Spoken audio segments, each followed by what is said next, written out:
I believe we are live. So, hi, Seaman Vikings. We are here live with Brad Keller, the Kansas City Royals pitcher. You want to say hi, Brad? What's up, guys? How y'all doing? And so we're on our new show called the Hangout, where we are gonna just hang out with popular figures or sports figures in the community, really, and just try to give you guys something that you guys can enjoy. So with that said, we're going to get started right away here. And just going to ask some simple questions and really just get the stream going.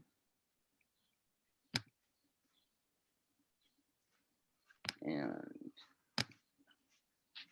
okay, so a couple questions out of the gate here are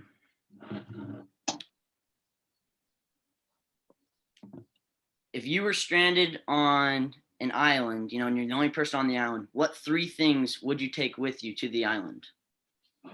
Ooh, I feel like you have to bring some sort of lighter or fire starter.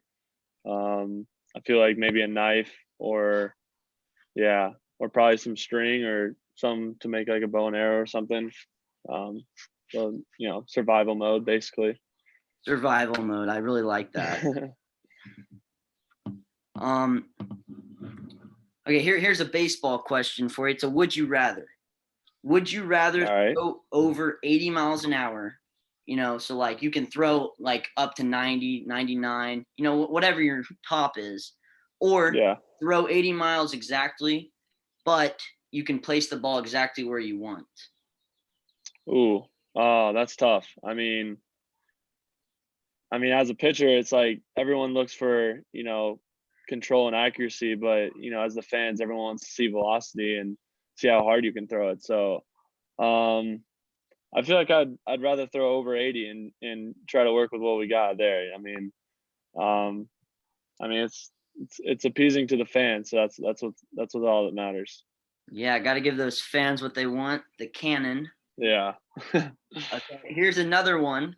Would you rather only be able to pitch fastballs or breaking balls? For me, probably fastballs. I hardly ever throw breaking balls in the first place, so essentially that kind of applies to me already. So, I'd definitely say fastballs. Okay, here's another pitcher one. Would you rather throw a perfect game or hit 2 home runs in one game as a pitcher? Oh man. As a pitcher, I'd rather say throw a perfect game because that's such like an elite club to be a part of. Yeah. But on the flip side of that, hitting is like the most fun thing, especially as a pitcher, because in the AL we hardly get any opportunities. So to be able to go out there and hit 2 home runs would be pretty special. But I just think perfect game is kind of, it's so hard to do. I almost witnessed one in person 2 years ago with Jorge Lopez. Like, I don't know, he's like 8 1/3 perfect, and I don't think I've ever been that nervous before in a baseball game in my life. I wasn't even playing; I was just sitting on the bench watching. But it was just so nerve wracking. I was nervous for him. I know everyone else in the dugout was, and I'm sure to like have that feeling on the mound would be special. Yeah. Okay. Here's just another kind of baseball, childhood one. Who was your favorite baseball player when you were growing up? I'd have to say John Smoltz. I'm from Atlanta. So growing up in the era where Smoltz, Glavine, and Maddox, the three-headed monster, where they just kind of dominated every single outing. That was just fun to watch, and they did it for many many years, and I kind of aspired my game to be like that. So I'd definitely say John Smoltz is my idol. Okay. If you could have any superpower, what superpower would it be? Flying, hands down. Flying hands down. Yeah. There's no question about it. I love heights and I love being, with the aerial view and stuff. So I think it'd be really cool. And plus, like, why wouldn't you want to just, I'm gonna go over there and just, fly and get there like in an instant. That's the best way to do it. Yes. What helped you most, or like what mentality helped you go from the minors to the majors? I think it was mainly just you just gotta take advantage of the opportunity. It's your dream come true, and it's like, it's like you're finally there. But the saying in baseball is always, it's like easy to get there, it's hard to stay there.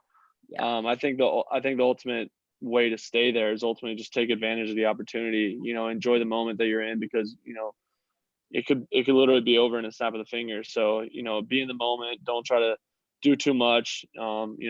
Less is more type of thing. And just go out there and have as much fun as possible. I think that's the mentality, because in the minor leagues you're constantly like grinding. You're constantly like, you know, you don't know what's going on. Things are out of your control. Like decisions are out of control. And then once you kind of make it, you're just like, all right, like it becomes a team aspect again. It becomes like, we're here to win. Stuff like that. So it's just an entirely different animal, and it's way more fun than the minor leagues. I can tell you that. Yeah. Could you describe like the first moment that you're like, I made it, like your I'm here moment for the MLB? Yeah, I mean, I think the coolest moment, it was probably my third outing in the big leagues. I was coming out of the bullpen, and it was against the Angels, and I had to face um, Ian Kinsler, Mike Trout, and then Albert Pujols. And the first two, I was just like, okay, like they're hitters. Like I understand like their caliber. But when I saw Albert Pujols step in the box and he did his little shimmy, like I remember stepping off the mound being like, wow. I mean, I've basically played as Albert Pujols in every single video game possible, baseball game. And here I am standing on the mound facing him. It was kind of like a reality check where I was like, wow, this is, oh, like we're actually doing this. Like this is real. It was definitely the all moment, I guess. The second one was probably pitching in Fenway for the first time. Again, I was coming out of the bullpen, and I had faced JD Martinez and Hanley Ramirez, and it was like tying run was on second base in the 8th inning in Fenway, and I mean the place is just absolutely rocking, and I was a nervous wreck. That was definitely another moment where I was just like, this is the coolest thing I think I've ever been a part of. So As a pitcher, do you have like a favorite team to face against?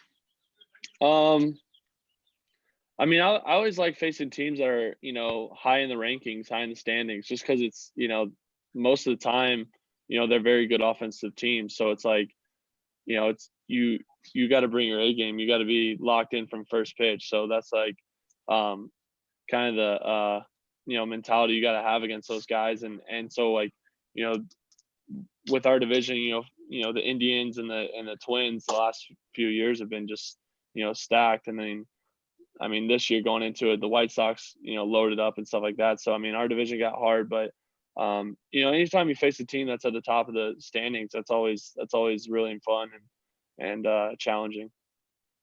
Okay, so now we have some Seaman Viking students on the Zoom chat with us, and we're gonna have them ask you some questions that they thought All right. they would like to know. Yeah. So we are gonna start off with Braden Colley. What is your question? So you have one career RBI. Do you remember when and where that was? I do. Yes, it was actually in Atlanta last year. It was actually crazy because I was first time pitching back in my hometown. I mean, so many people. I'm from a really small town in Georgia, so it was like my whole town showed up. It was really special. And if you knew me and knew my career, I'm probably the worst hitter ever. Like I didn't even hit in high school. That's how bad I was. So yeah, none of my family really talked about, my pitching or my performance or anything like that. All they cared about was that I got a hit and I, got my first RBI. So it was really fun. It was really special, and happy to have that moment. Braden, do you have any more questions? No, that was it. Okay, now we are gonna go to Taylor. What is your question? My question is, what's your favorite Royals uniform? Oh man, we got some good ones. I think it's a tie between the baby blues and then the Friday golds. Those are the Friday golds are tough to beat. I mean, they're just clean.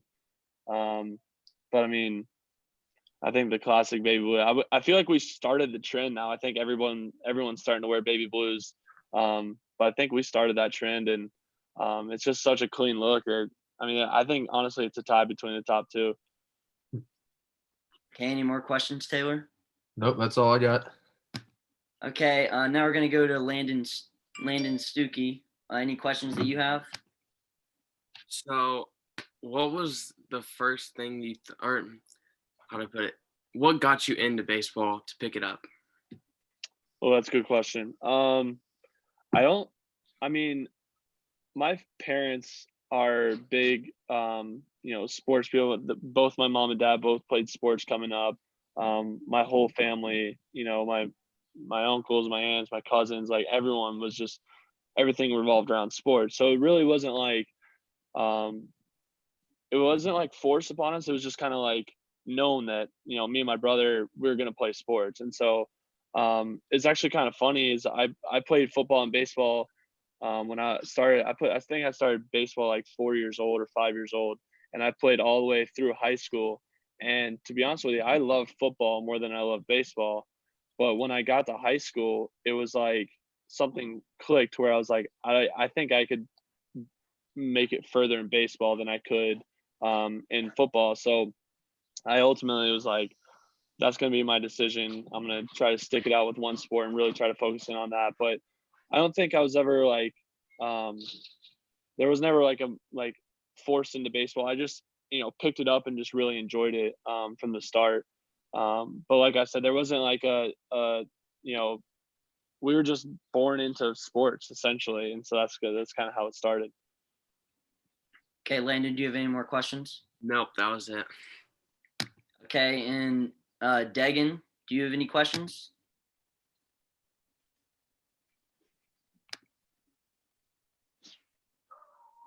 Degan. Oh, what? Oh, I think he's frozen. Or no? Oh, he's having troubles with his mic.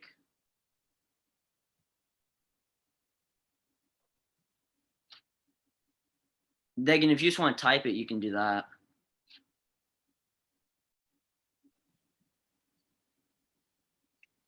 Yeah, if you just type it in that message. Okay, but while he's typing that, I had another question I thought of.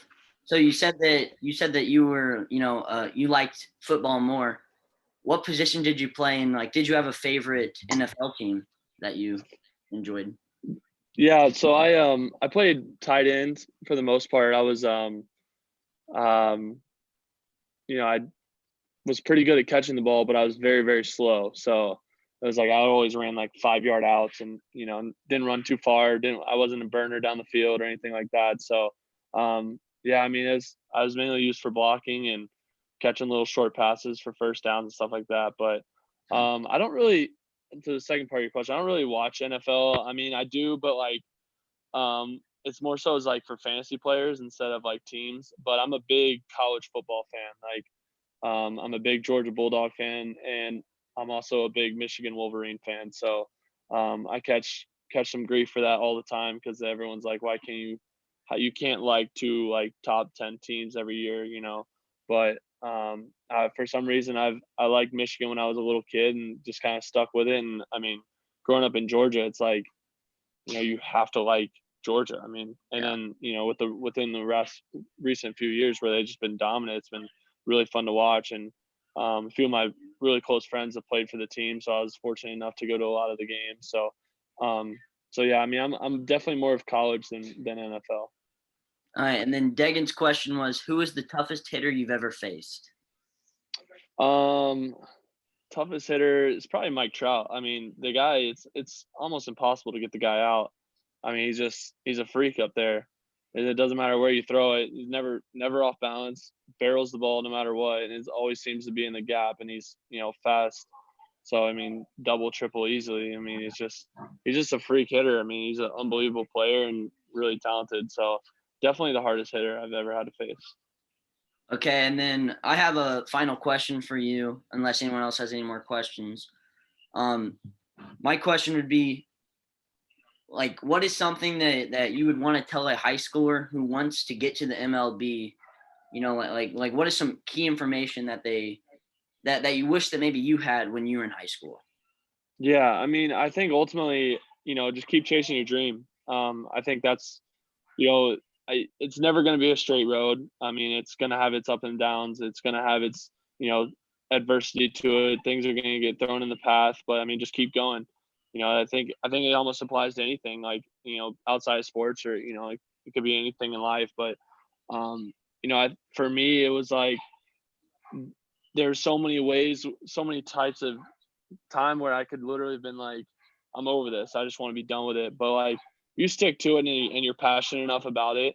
Like, I've kind of always lived by everything happens for a reason. And it seems like, looking back on my journey now, it's like you can kind of connect the dots where you're like, okay, like now I see why that was put in my way. Now I see why that happened to me. I mean, it's just, if you don't stick to your dreams and stick to, what you want to do, and you quit, I mean, it's you're going to end up missing out on one of the greatest opportunities of your life.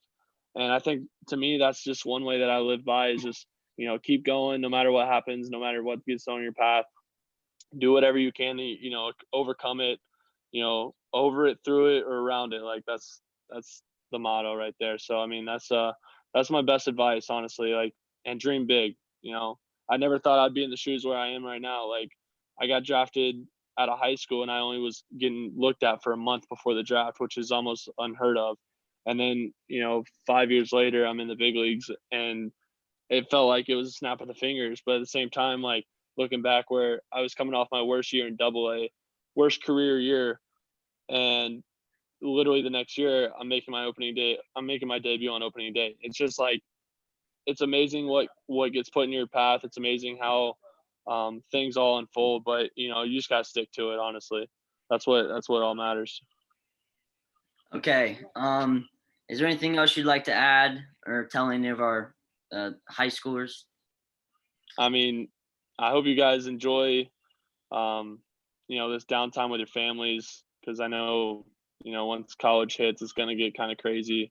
Don't take it for granted. I know it's a pretty crappy situation right now that we're in, and I know we can't really do much outside of the house, but really kind of cherish it with your family, because like I said, once you get older, it seems like you hardly see your family.